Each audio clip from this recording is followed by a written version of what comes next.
All right, let's move on. There is some other news. Let's get to the jerseys behind you, the jerseys behind me.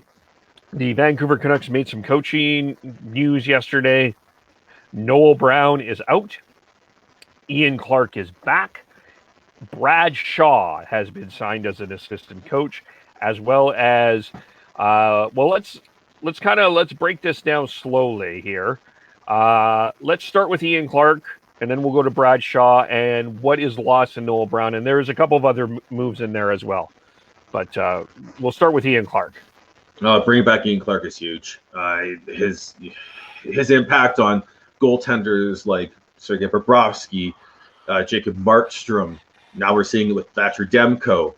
Is huge, and you even listen to Mikey DiPietro talk about how, he didn't get to play many games this year, but he got to work with Ian Clark almost on a daily basis, and he really enjoyed that. And they everyone speaks highly of him, and he's also someone who is good at scouting goaltenders. So don't write off Arthur Silovs as a goaltender in the future to watch for the Canucks, but bringing him back was huge. It was a goal.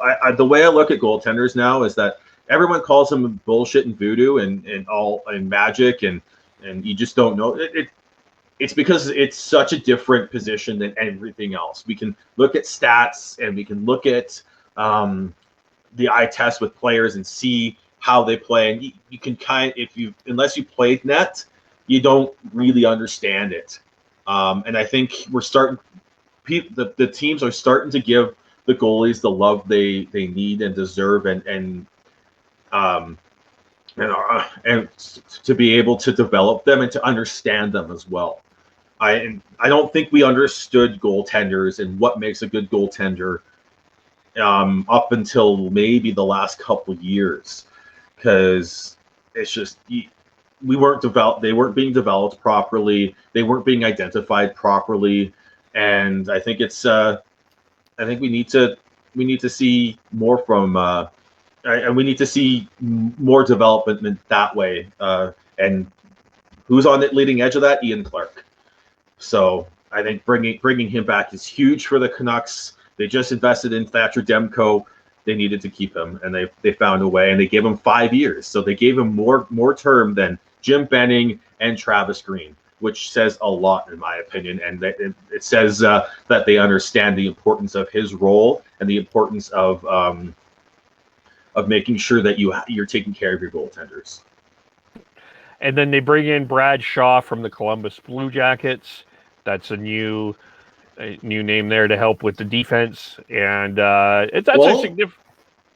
He's actually going to be more of an all-round guy. He's going to be if you listen to him talk on 650, he's going to be working more with the forwards than the defense. Noel Baumgartner is still the go-to guy to work with the defense, but I think it's going to be a lot more of a collaborative effort with this new coaching group. If you look at how it's set up, they got rid of Noel Brown, who was essentially the forwards coach, and now I think you're going to see Jason King on the bench. I think Brad Shaw is going to be more of a eye in the sky, along with the other hire, Kyle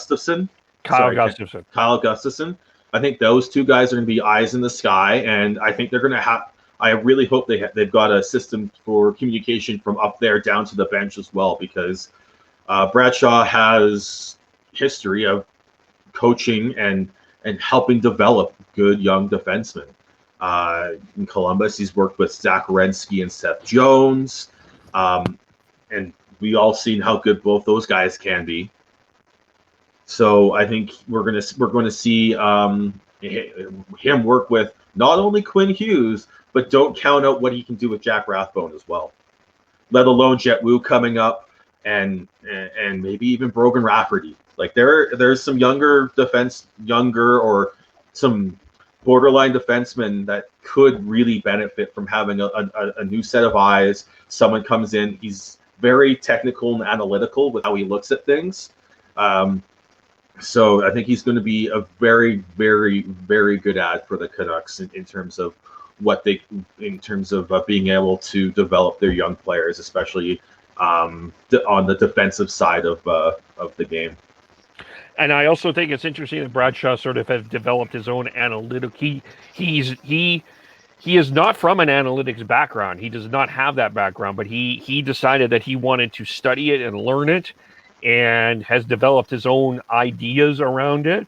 So that's a very unique situation. I would not be surprised at one point, I'm not saying today, obviously not today, but Bradshaw may be a name that you hear as a head coach in the National Hockey League. And he was a pretty darn good NHL defenseman as well. And he had some good things to say about Quinn Hughes. And it's a good hire, I think. There was a lot of talk about the name Kirk Muller, but it just seems like Bradshaw is the right fit at the right time there. And Kyle Gustafson, I do think that it's important to bring up. He's been with the Portland Winterhawks for years. He's worked with Travis Green before. So for those that follow the WHL, and by the way, I do write for the dubnetwork.ca. You can check out some of my articles there. # shameless plug. But he's a guy that's come up. Congratulations to him. But I think he's going to be a guy on the staff as well. And Jason King is being in. Nolan Baumgartner remains. Daryl Seward is the video coach. And also, not on the Canucks Twitter picture handle, is Chris Higgins, as was retained in his role as well. And I actually, I do think that that's more significant than people think, because this is a guy that, from Chris Higgins' perspective, I remember I'm going to go back to my history days here, Sean. Back where Dion Phaneuf was traded from the Flames to the Leafs, and the Flames were just in complete mess. The Flames brought in Chris Higgins, but he ended up moving on to Vancouver in that offseason, or the trade deadline. I think he was acquired at the trade deadline in 2011. Was a huge part of that run. Yes, he was part of that. Yes, he was part of that run. That's right. But he's also a former Flame. But I know he didn't play long in Vancouver. But I think that, this is what he is doing. What I think the Sedins are planning to do in terms of just learning the business and growing and developing. And I do think that this is a significant keep for the Vancouver Canucks. It is. He played 6 years with the Canucks. Wait, why do I have him? Oh, you know why? Oh, okay. Because I remember him. I remember him for a short time in 2011, and then my brain blanked. Yeah, he started off with the Canadiens, put up 3 20-goal seasons, and then went to the Rangers, was traded to the Flames, started the 2010-2011 season in Florida, went to Vancouver, and then he finished his career in the Vancouver organization, and he's been a fantastic add in terms of player development, because that's sort of his role. He when everyone was wringing their hands about whether or not Jack Rathbone would sign with the Canucks, because he was a it's a good thing I've forgotten his name. Judd Brackett.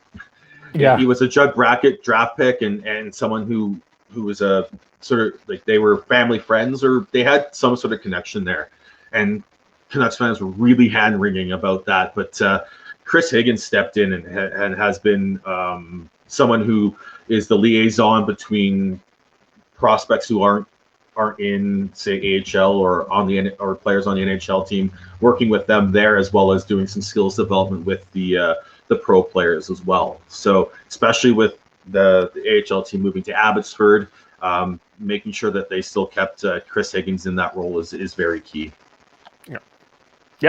Yeah. So a good day for Vancouver overall. I just want to talk about Newell Brown though before we get going here. The Canucks power play was very stagnant and very predictable a lot of the time last year. A lot of that sort of was due to Petey being injured for a long time, a lot of the season, but it was also that beforehand. But we're also talking about the guy who really brought in the drop pass into the NHL. And before people start yelling and screaming about the drop pass not being a good tool, it is. But the problem is it's overused. It's not most of the time it's used is not done effectively and properly.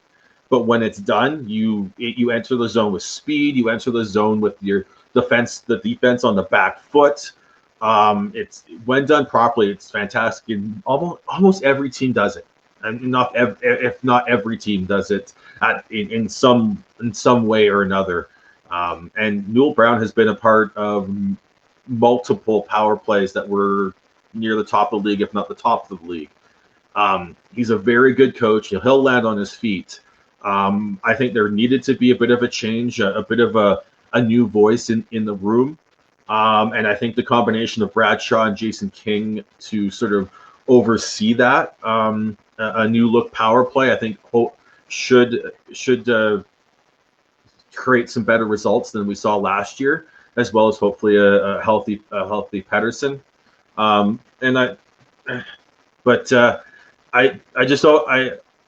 I was critical of Newell Brown, but I also know that he's a very smart guy and he'll land on his feet.